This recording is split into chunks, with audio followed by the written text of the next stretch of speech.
Tá indo?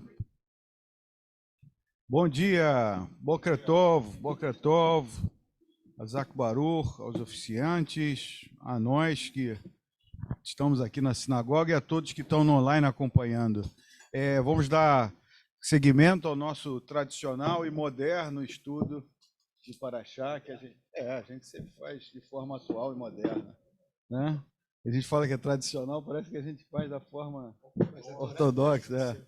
Então, é o nosso tradicional e atual estudo.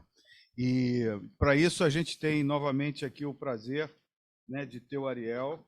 O Ariel só está vindo quando está estudando, Ariel. Pô, mas tudo bem, assim é bom também, tá?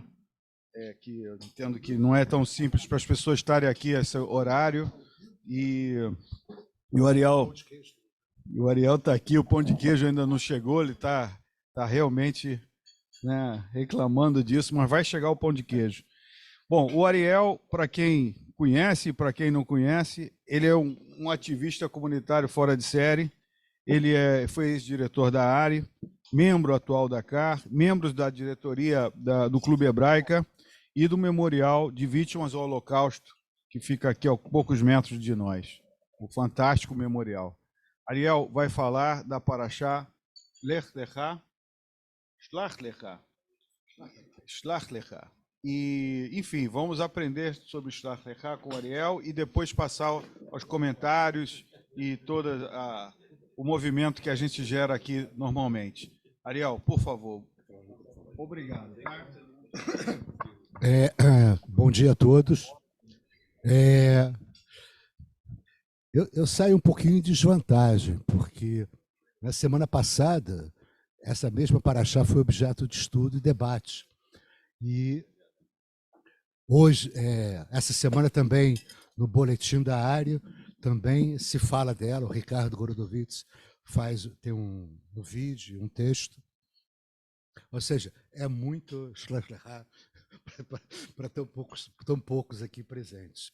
Mas o que eu gostaria de fazer seria, em vez de devagar, em vez de elocubrar emoções e sentimentos que advêm da Paraxá, eu estou usando o Etzheim, que é o livro Árvore da Vida, que é o livro de comentários do judaísmo conservativo, tá? Então um pouco tem inglês, então eu vou ter que traduzir. Talvez eu não tenha o ritmo legal assim para fazer, mas vamos em frente. Então eu pontuei aqui ao longo da Paraxá fatos e ditos que eu considerei assim bastante significativo. O primeiro é o próprio nome da Paraxá. O Shlech Lecha foi tipo, Hashem falou para Moisés, tá, você quer mandar os espiões? Então, manda os espiões e se você se assegura você pode se assegurar do que você pode achar que vai ser a terra de Canaã ou não para todos nós. Aí ele poderia até fazer um parêntese devagar sobre a permanente insegurança de Moshe Rabbeinu, as dúvidas, o questionamento que ele sempre fez. E outra opção seria considerar que isso é uma falta de fé, uma falta de confiança na palavra de Hashem. Tem uma parte assim muito interessante, porque em toda a Torá, nomes são muito importantes. E as mudanças de nomes, elas são chaves que são ligadas e chaves que são acionadas e mostram que aquele personagem passa a ter um novo significado na história do povo. E Moisés muda o nome de Oséia para Yoshua. Yoshua que vai ser um dos 2 espiões que vão confrontar com os demais 10 e afirmarem que era legal poder ir para Canaã. Então, nesse momento, ele passa a se chamar Yoshua. Mais à frente, na Haftará, a gente vai ver qual era a importância de Yoshua na conquista da terra de Canaã. E Yoshua e Caleb são os únicos 2 que confrontam a questão que a terra era perigosa e são os que assumem, entram em Canaã. Tá? Um ponto interessante é que os espiões levam 40 dias para fazer a inspeção, o levantamento, a averiguação da terra de Canaã. E esse mesmo número 40 vai ser utilizado por Hashem como castigo. Serão 40 anos de deserto, do Bamidbar, até poder entrar na terra de Canaã. E Hashem, ele afirma isso. Já que vocês ficaram 40 dias procurando entender como que é Canaã, vocês vão ficar 40 anos. Um ano para cada dia que vocês levaram nessa pesquisa. Uma pesquisa, né? Hashem não falava palavrão, mas esse aqui em inglês está shit research que vocês fizeram. Tá?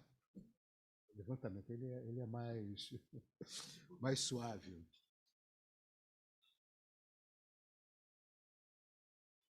No Etzraim está escrito shit research? Não, mas como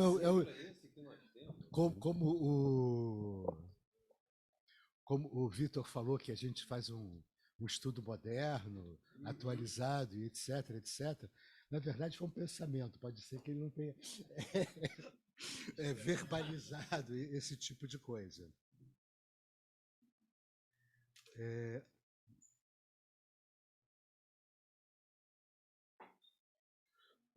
Hashem reclama com Moisés do desprezo pela palavra, do desprezo pela confiança do povo, e chega um momento na Paraxá que ele quer não se ver livre, não, que está escrito no Etzraim, mas se ver desconectado desse povo que ele tirou de Misraim.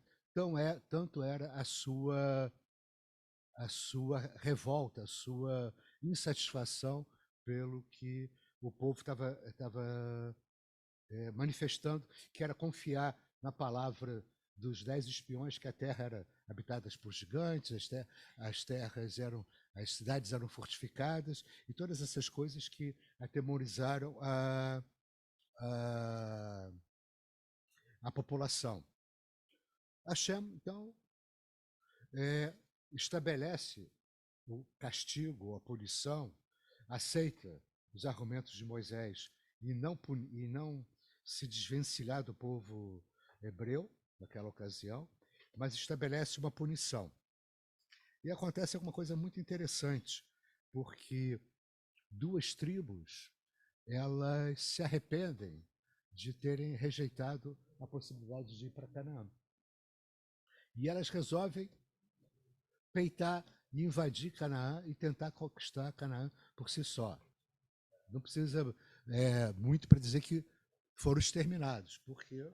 Porque não tinha Hashem do seu lado, não existia uma proteção divina, uma orientação que pudesse fazer com que eles fossem vitoriosos. Ou seja, então existe arrependimento nessa história. Você falou de Terra de Gigantes, né, André? É uma história assim cheia de altos e baixos. Ela caminha com arrependimentos, com medos, com temores, uma série de situações que são muito do ser humano, né? da nossa realidade. Outro ponto que é bastante interessante, em inglês é scout. A palavra para scout é batedor. Escolta. Scout, não. Quem viveu assistindo filmes de faroeste sabe que eram os scouts que faziam. Eles eram os batedores. Abrir o caminho, né? Eles iam na frente para ver se estava tudo seguro ou não estava seguro. Tem uma coisa interessante nessa paraxá, que é a história do homem que foi pego colhendo madeira no dia de Shabat. E a punição é assim, a gente pode até pensar que foi alguma coisa muito, muito forte demais, mas a punição é: o povo vai levá-lo para fora do acampamento, vai apedrejá-lo até a morte.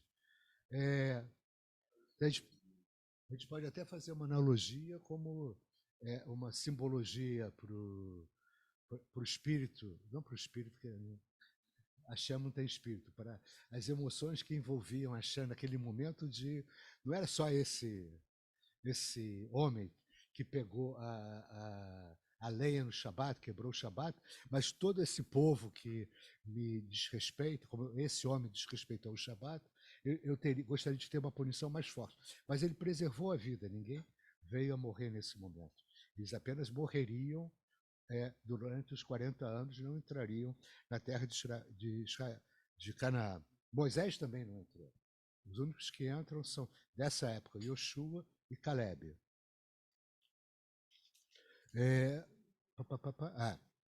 No final da Paraxá, como toda Paraxá, existe o mandamento do Tefilim. Então, se explica como que tem que ser o Tefilim, do fio azul, e que isso vai ajudar, vai servir para lembrar os mandamentos de Deus e a sua sacritude. A Haftará tem tudo a ver com a Paraxá, porque a Haftará é dois homens. Melhor tarada. Dois homens. Essa, então, ela é mais. Para quem está acostumado com filmes americanos de espionagem, etc., ela é a mais. Mais cinematográfica. Mais, Tom Cruise ainda vai filmar essa Haftará. Então vamos lá. Yoshua despacha dois homens para verificar Jericó, como que era Jericó. Eles são recebidos por Rahab, que era uma zoná, uma prostituta. Aí tem toda uma discussão sobre a Haftará, o que é prostituta, o que não é prostituta. E ela protege ele, ela não deixa que os homens da cidade o achem, e eles conseguem descobrir tudo o que precisavam e voltar para o acampamento. E Yoshua comanda o povo. Lembra aquele sítio que foi sitiada a cidade, aí se toca as trombetas, as muralhas caem. Então existe uma conexão, quer dizer, é um monte de milagre. E se a gente colocar, faça assim lado a lado com a Paraxá, a gente está mostrando que, cara, vocês perderam uma oportunidade fantástica quando recusaram entrar em Canaã naquela época. Olha o que eu estou fazendo com Yoshua, numa cidade só, com Jericó. Ele mandou 2 espiões, eles foram super acolhidos e conseguiram obter todas as informações, e agora estou destruindo a cidade só com o som das trombetas. Quer dizer, algo assim absolutamente, quase que inacreditável. A gente acredita, mas quase que inacreditável. Então, era isso que eu queria trazer, de alguns pontos que a gente tem nessa Paraxá e do contraponto dessa Haftará, que são muito importantes, muito esclarecedores da relação que existe entre Hashem e o povo. Tem uma parte aqui que Hashem aparece, aqui está escrito, não estou achando, mas tem, o Germano pode me ajudar, que ele conhece mais, para achar de cor para frente. Tem, nesse momento da discussão, do relato dos espiões, que não era legal ir para Canaã, etc., etc., Hashem aparece na tenda para o povo. Quer dizer, como? O Espírito que aparece, o que Deus aparece, e ele se comunica com o povo e dá o vaticínio dos 40 anos, 1 ano para cada dia. E isso vai. Fala aqui, ó. Diga a eles, assim como eu vivo, diz o Eterno, farei com vocês exatamente o que vocês me incitaram. E aí por aí vai. Exatamente. Obrigado. Eu destaquei esse negócio do assim como eu vivo. De repente, Deus Qual é o diz que número? ele vive. Qual é o número? 28. 14, 28, 14, 28.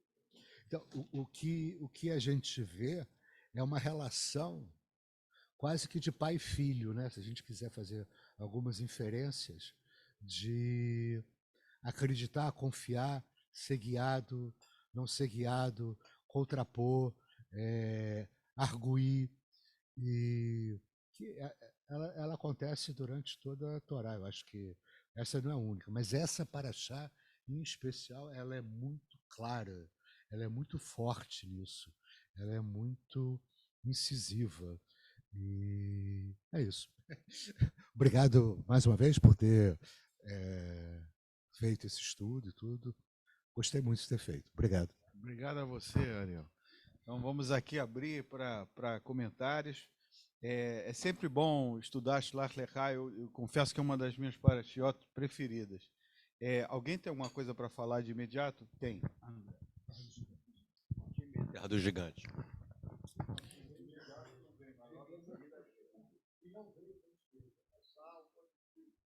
Quem é o responsável pelo pão de queijo?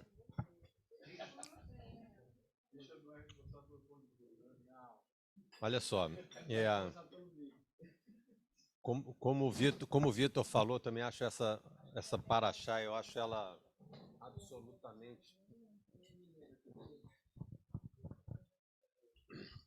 Eu acho essa paraxá uma das mais interessantes realmente de toda a nossa trajetória aqui da Torá. Até porque, como eu sempre ressalto, que eu venho do audiovisual, eu acho essa paraxá mais cinematográfica praticamente de todas elas, né? Essa cena de você mandar batedores, os caras, na verdade, assim, pegando pelo texto em português, eu sempre fico me perguntando, né? Porque eles chamam primeiro de emissários. Aí emissários são batedores e a gente transformou em espiões, porque espiões já traz para a gente uma outra conotação que não é a mesma de emissários. Então, eu fico me batendo aqui e vou deixar só para a gente refletir, que são, de fato, essas 12 pessoas que são mandadas para lá, se são homens, emissários, espiões, ou que são. Mas eles... São pontos que, de novo, nomes são importantes. É uma das poucas vezes que você tem a relação desses dois nomes, Não, isso eu concordo. Isso eu concordo. Eu estou só falando da função deles. Quer dizer, a gente transformou emissários em espiões. Eu acho que tem alguma diferença que a gente pode, em algum momento pode até perceber melhor. Mas eles irem na frente, olhar aquela coisa, terra de gigantes, muralhas, e colher fruto, voltar, aí depois relatórios, rasga a roupa, para mostrar, gente, nós podemos, Deus está... Acho tudo isso muito, muito, muito cinematográfico. Eu já falei que a Torá, o Etz Chaim, não precisa nem de roteirista, é só pegar ela e transformar em filme, que só precisa adaptar. Mas eu acho que tem aqui muitos detalhes curiosos. Um desses foi o que você falou, justamente sobre a questão de Deus, de repente, diz, assim como eu vivo. Isso me chamou a atenção, como eu vivo. Que a gente já teve em alguma paraxá bem lá para trás, quando ele fala, eu sou uma pessoa de sentimentos, eu tenho sentimentos. Deus falou isso lá atrás. Agora ele diz que ele vive. Então, a gente começa a perceber uma coisa muito além apenas de um imaginário, né? Ele aparece como uma coisa muito mais forte do que simplesmente o imaginário. Isso me chama muito a atenção. Mas o que eu... Claro. Pausa para o pão de queijo. Não, vamos continuar direto. Vai.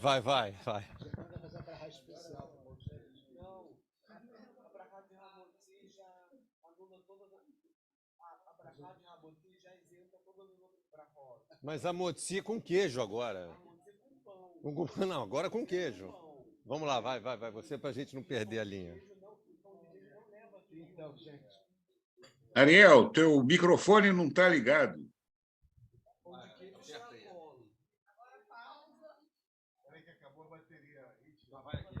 Então, tá. Então, olha só.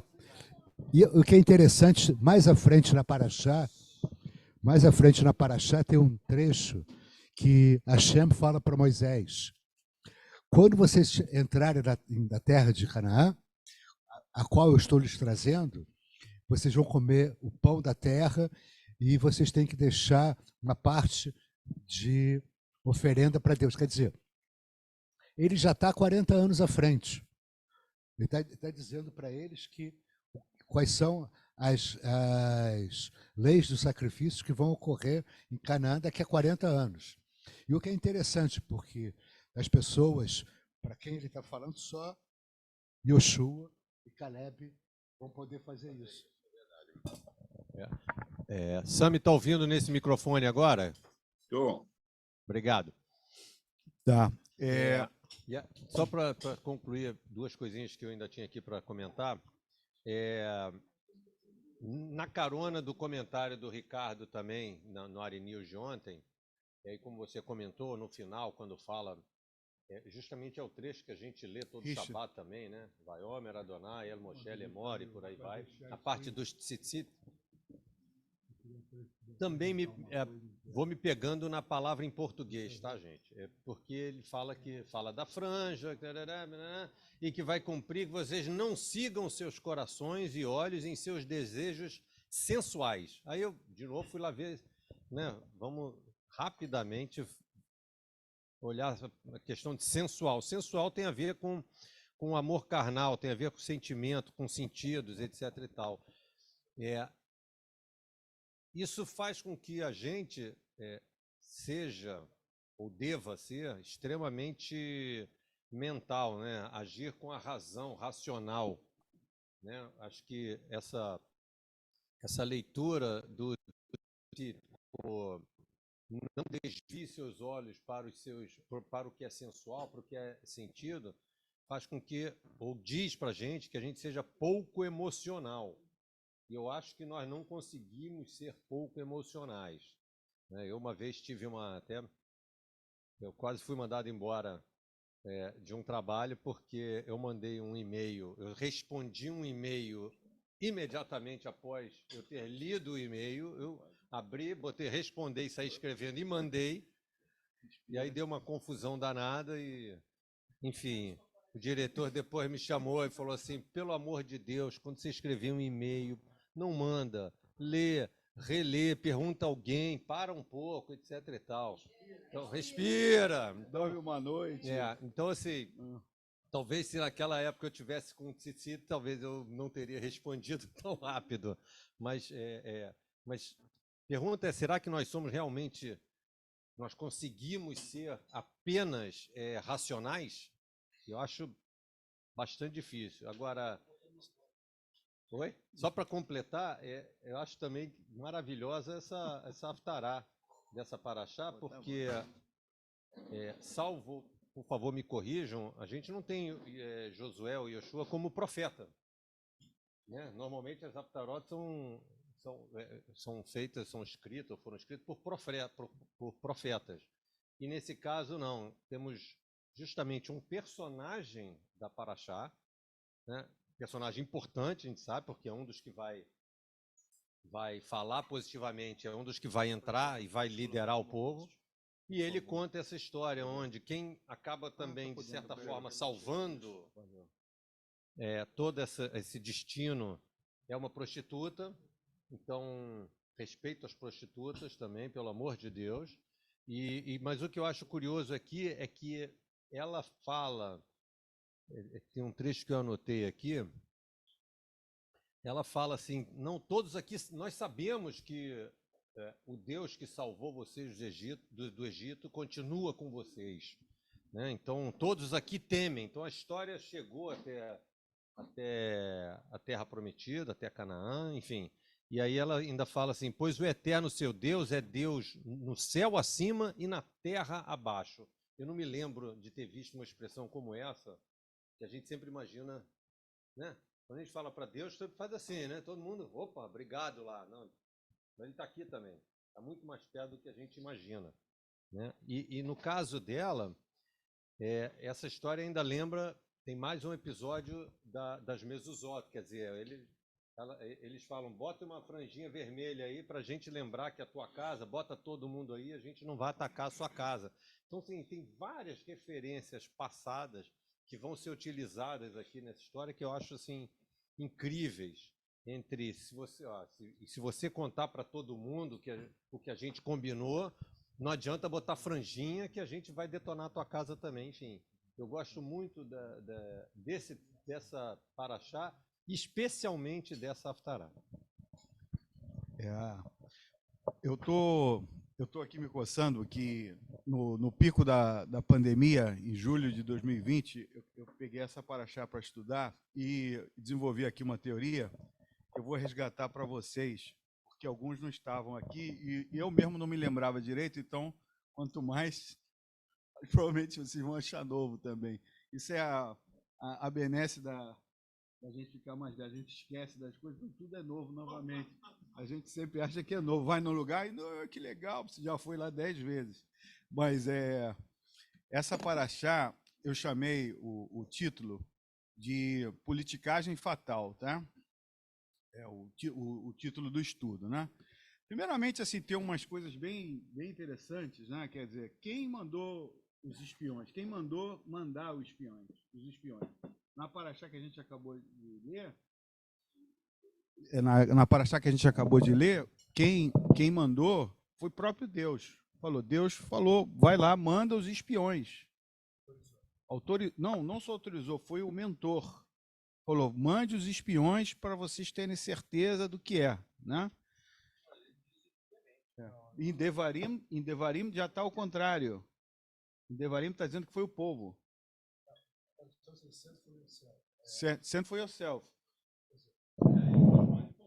Mande você que quer, mas mande para você, quer dizer, para você se satisfazer, tá? Depois Maimônides faz justamente essa média, fala, né, que olha, Deus falou para que você fique satisfeito, né? Mas aqui qual é a história? Por que eu chamei de politicagem? Politicagem é quando a gente faz a política em benefício próprio ou de um grupo específico e não do bem comum, né? Então, qual foi a coisa que a gente falou aqui longamente? Né? Mandaram esses 12 batedores, esses 12 olheiros para a terra de Canaã, né? E aí, chegando em Canaã, o que acontece? Né? Lá, a gente tem vários tipos de terra, né?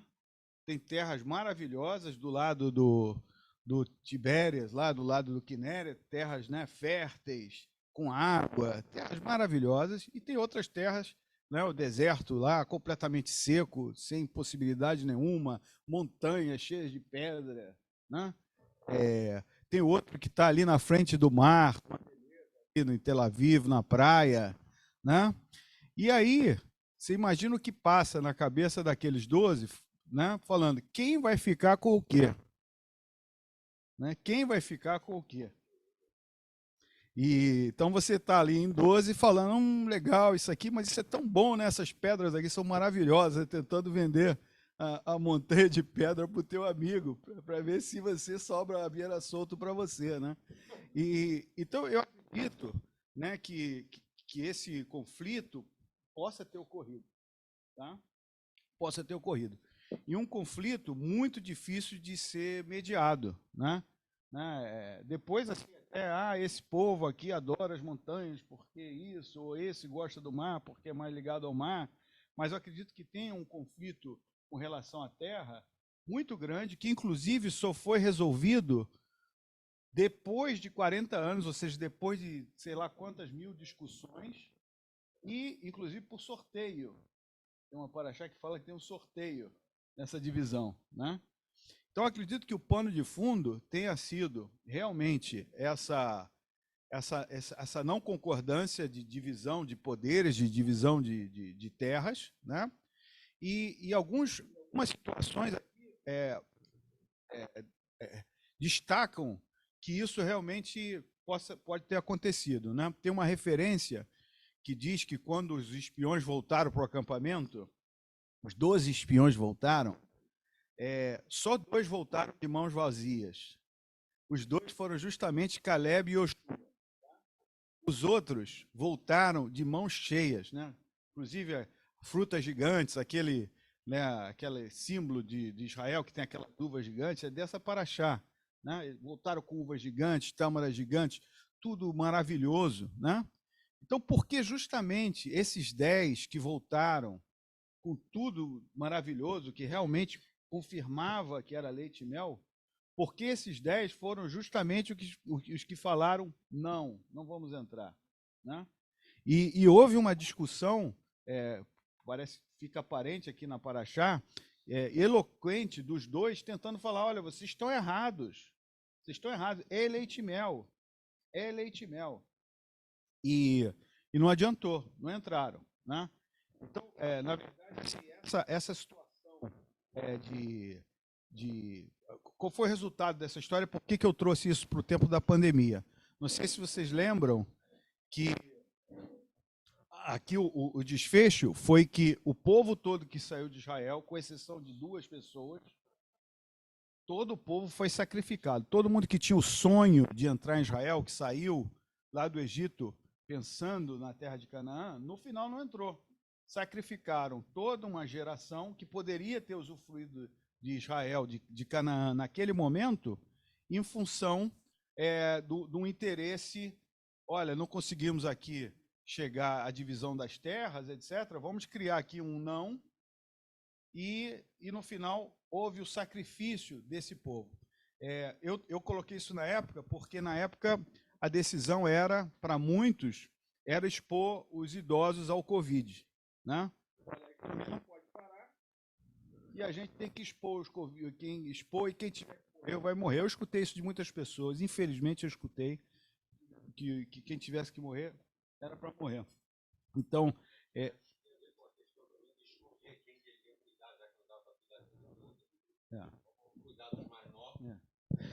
também tinha a ver com a questão de escolher, né? Os médicos tinham, naquele momento, teve esse problema sério, até no encontro que o Raul promoveu aqui, a gente falou muito sobre isso. Teve um relatório do médico, né, que falou que tinha um momento que tinha que escolher quem que ia tratar, e normalmente tratavam do mais novo, onde teria mais esperança de vida, etc. E tal. Acho assim, em específico, em junho de 2020, era o pico da pandemia, do desconhecido, a gente estava muito longe da vacina, tinha uma economia que já estava parando, e a encruzilhada era ou a gente expõe o povo a morrer, ou a gente para a economia. Né? E para muitos países e muitas linhas de pensamento, para algumas linhas de pensamento, e infelizmente, que foi a linha do Brasil, né, foi vamos incentivar a população a voltar. Né? E deu no que deu. A gente tem as estatísticas fazem com que esqueçam, mas a gente não. Mas o grande povo foi exposto. Bom, mas tudo bem. Voltando para Paraxá. Não, eu tenho isso como final, a estatística entre quantos milhões de pessoas tem no Brasil e qual foi a nossa taxa de mortandade. Então, na verdade, isso foi em função a gente pelo menos poderia ter ficado na média. Mas assim, então, de alguma maneira, a gente tem aqui essa situação que para mim ficou, né, como um pequeno grupo decide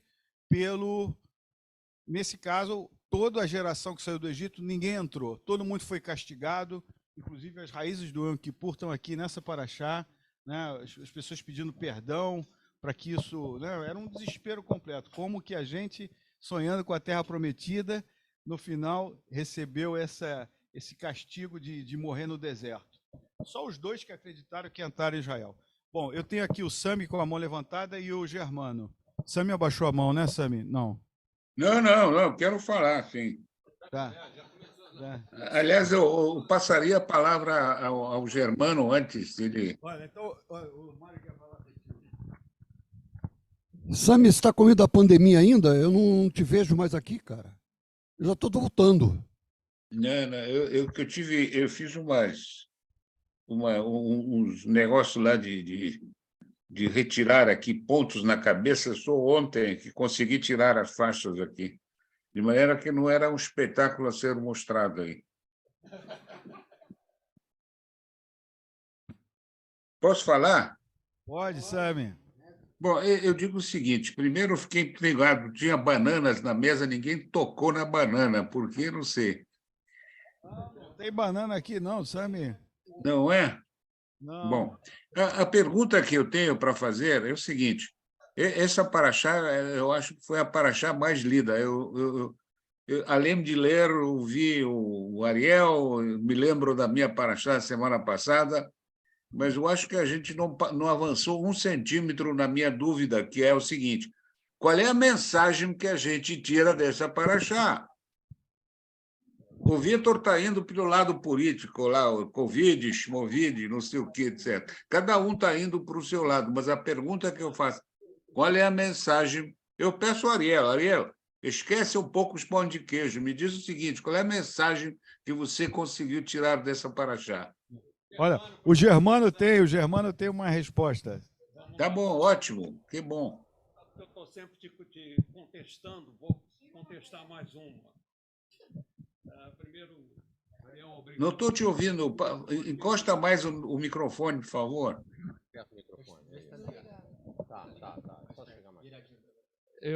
Bom, agradecer primeiro ao Ariel. Eu achei interessante que dentro de todas as suas marcações, você não colocou a autoimagem do gafanhoto. E com ela é que eu vou responder, então, ao Sami. Tem uma pessoa, James Baldwin, disse tão apropriadamente: ele poderia perdoar a América por escravizar os negros, mas nunca poderia perdoar a América por fazer os negros sentirem que não tinham valor, que mereciam ser escravos.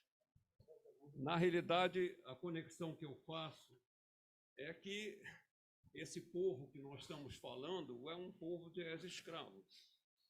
Querer que eles tenham uma mentalidade de liberdade, possibilidade de lutar pelos seus direitos, era preciso primeiro tirar essa conotação.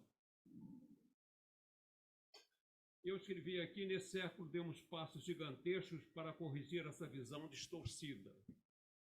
Mas, aparentemente, mais trabalho precisa ser feito antes que a autoimagem de gafanhoto desapareça.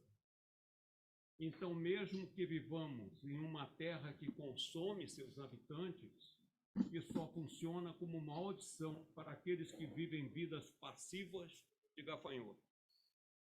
Mas para os ex-gafanhotos, prontos para assumir a responsabilidade pelo caminho da redenção, essa terra pode ser realmente uma bênção. Então, na realidade, é isso, Sami. O que a gente pode levar. Nós, como judeus, vivemos muitas vezes fechados, com medo, com receio. O que a gente faz para mudar isso é uma questão muito, muito pessoal e muito nossa. Agora, eu acho um ponto que dessa paraxá realmente me chama. A história contada é uma história, para mim, extremamente humana. Tanto nos batedores ou quem foram ver a terra, eles colocam humanamente o que eles sentem, o que eles vendem, o que eles vivenciaram. Daí um castigo pelo fato deles serem humanos nas suas expressões é uma colocação difícil para nós. E mais ainda, a morte por apedrejamento é extremamente violento. Então, a relação de Deus com esse povo não é uma relação que a gente possa facilmente entender, pelo menos hoje. E aí entra a história do tzitzit. O que é o tzitzit na realidade? É uma colocação clara que você, humano, você tem um limite de respeitar o que você gosta, o que você quer e o que o seu raciocínio indica. Esse limite para quando você começa a pensar no tzitzit. Ali você tem regras definidas que limitam o que para nós, que você tinha colocado, eu gosto disso. Por que eu não vou fazer? Meu raciocínio lógico conduz para esse caminho. Por que eu não vou? Se lembre do Titi.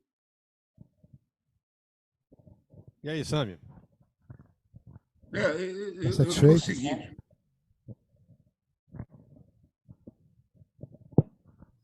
Não, vai em frente, vai em frente.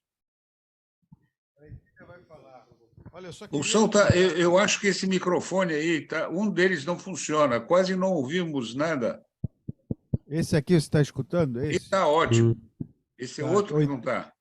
O Edília vai falar aqui, tá? Eu só queria lembrar aqui, para quem está acompanhando a história, depois desse episódio, os 10 espiões morrem, luto geral, né? Tipo de chabear, estamos chegando.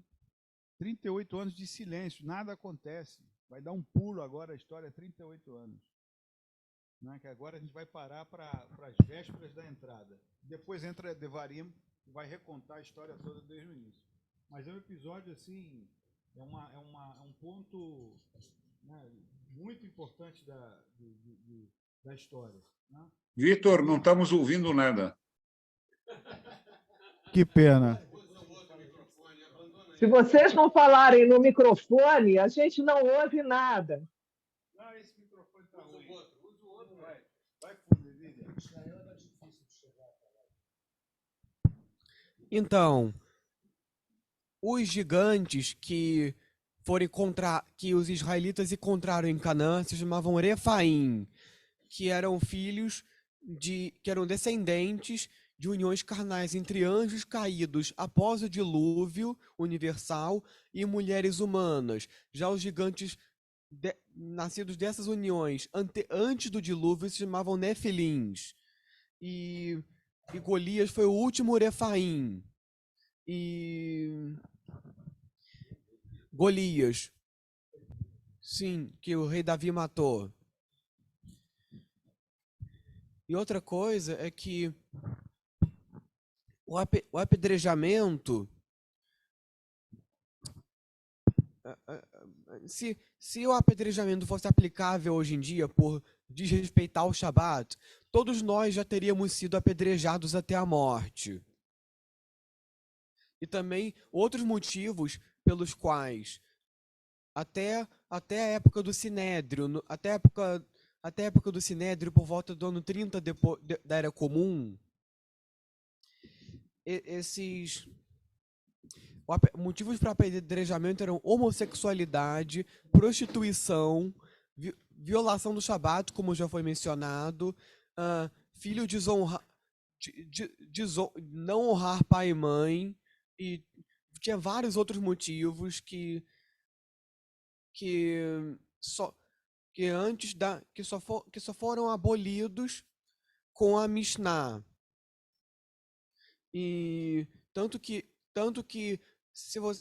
o judaísmo reformista, o judaísmo conservador atualmente não consideram a homossexualidade como uma transgressão, desde que não envolva a proibição bíblica de sexo anal entre dois homens. Qualquer outra coisa homossexual é permitida.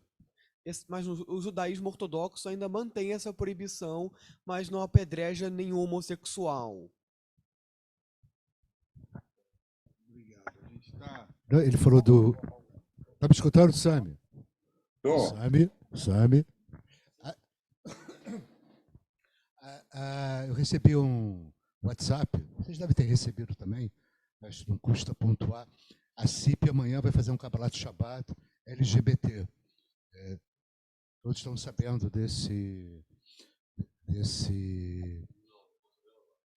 Então, vai realizar um Kabbalat Shabbat LGBT em função que parece que junho é o mês LGBT, eu não sabia.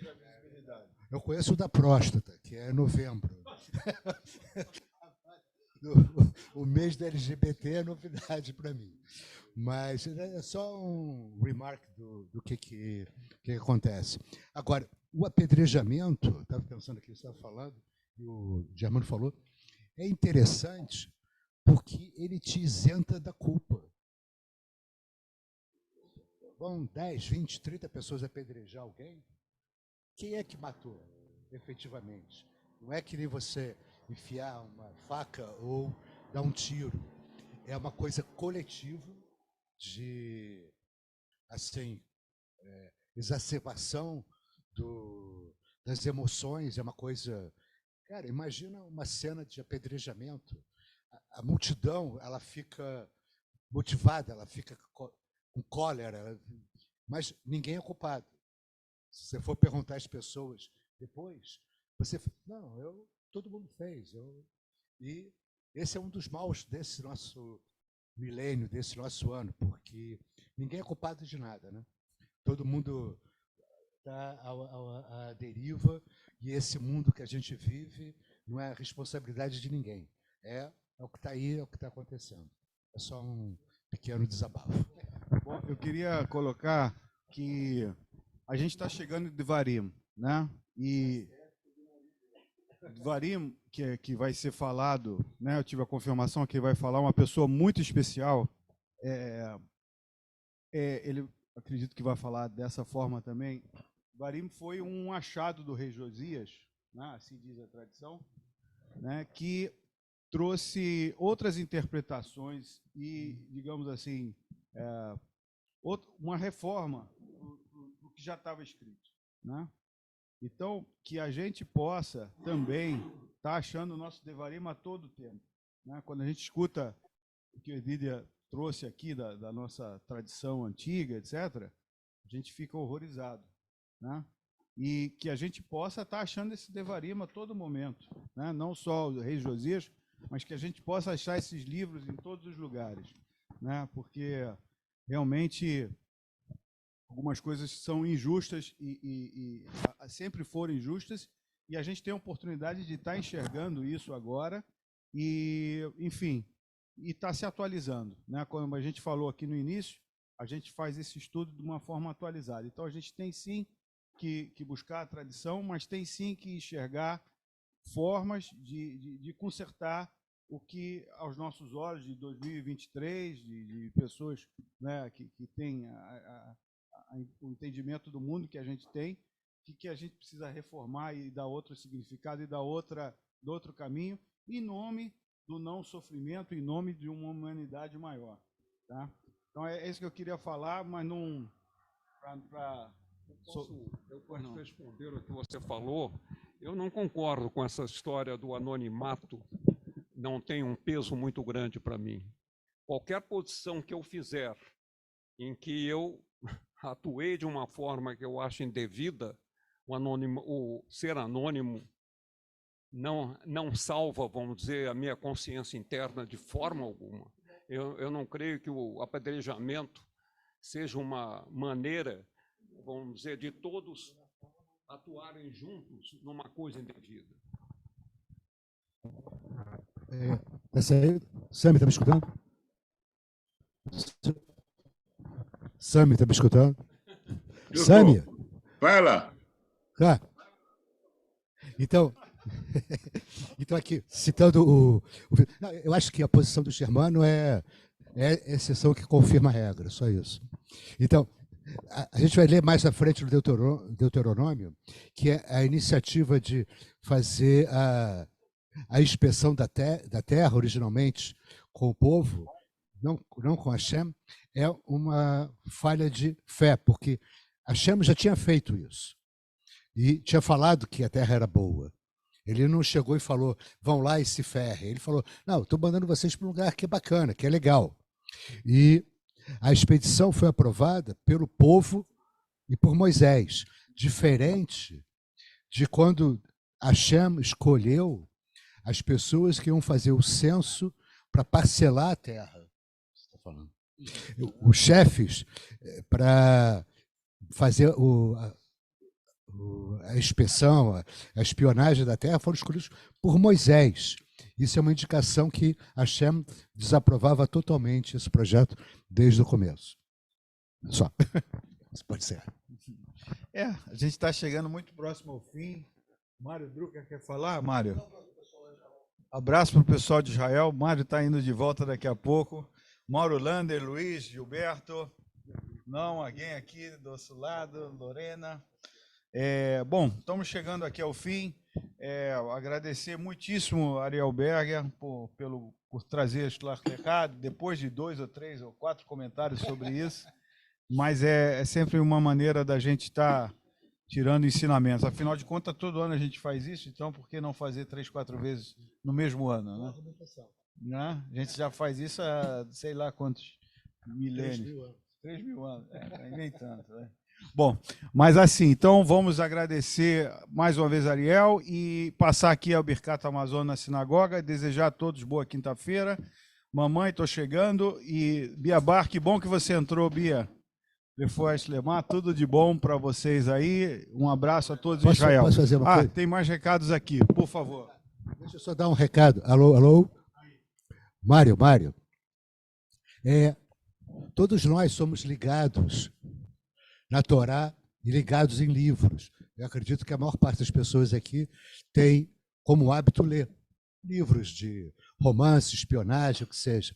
Eu recomendo fortemente um livro chamado Infinito num Junco. É um livro que traça a origem do livro na vida do homem. É fantástico, tem várias abordagens judaicas de Torá e etc. E tem várias abordagens contra o antissemitismo. É escrito por uma menina chamada Irene Vilarejo. Esse livro é best-seller no mundo todo e recomendo. Infinito num Junco. Tem na Amazon, R$ 73,50. Meu jabá está dado.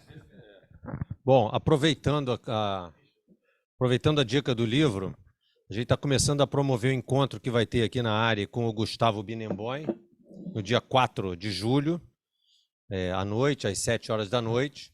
Ele que é autor do livro Rabino do Mundo, a Sabedoria Judaica Compartilhada, que é baseado na trajetória do Jonathan Sacks, que quase que semanalmente é mencionado aqui no nosso estudo. É sempre uma referência importante na reflexão do judaísmo liberal. Então,